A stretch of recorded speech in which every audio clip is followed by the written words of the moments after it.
প্রথমে একটা পাত্রে জল গরম করতে দিলাম।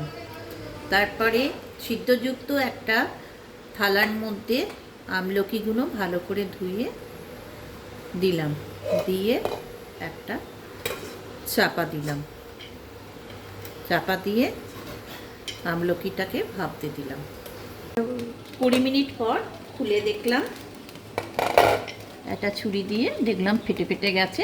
এবার আঁচটা বন্ধ করে দেবো, দিয়ে নাবিয়ে ঠান্ডা করতে দেবো। তার আস্তে আস্তে ভাপানো আমলকিগুলো থেকে বীজগুলো ছাড়িয়ে আলাদা করে নেব।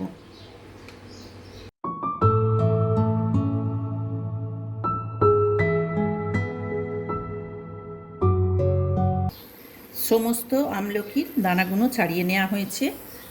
তারপরে কড়া বসিয়ে দিয়েছি। আমার ছিল পরিমাণে 1 কেজি আমলকি, তার জন্যে 500 মতো গুড় প্রথমে কড়াইতে দিলাম।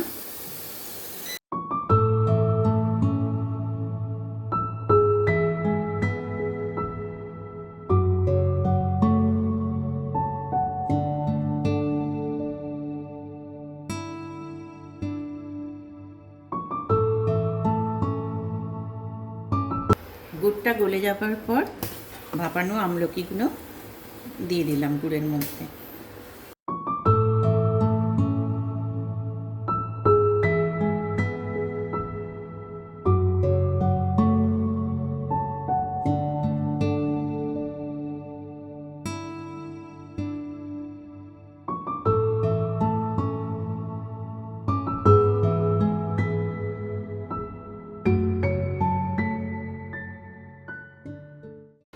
এরপর দিলাম আন্দাজ মতো বিট লবণ।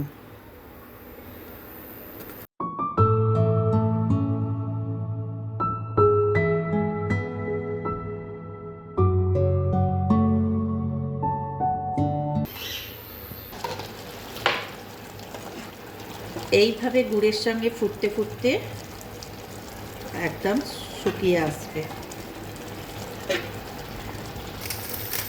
এই পর্যায়ে আসার পর দেব গোলমরিচের গুঁড়োটা। যে যেরকম ঝাল খাবেন সেরকম ঝাল দেবেন।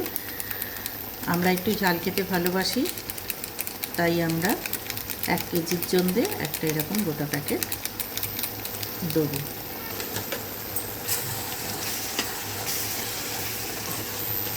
মিশিয়ে নিয়ে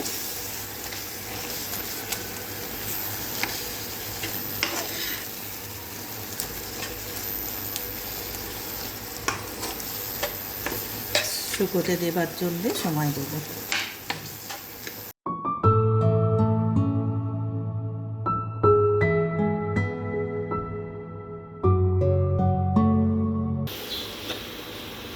এই পর্যায়ে নামিয়ে নেব। ঠান্ডায় সর্দি কাশি বদহজমের হাত থেকে রেহাই পাওয়ার জন্যে আমার তৈরি হয়ে গেল চটপটা আমলকির আচার। আমার ভিডিওগুলি যদি আপনাদের ভালো লাগে তাহলে দয়া করে একটু লাইক, শেয়ার এবং সাবস্ক্রাইব করে দেবেন।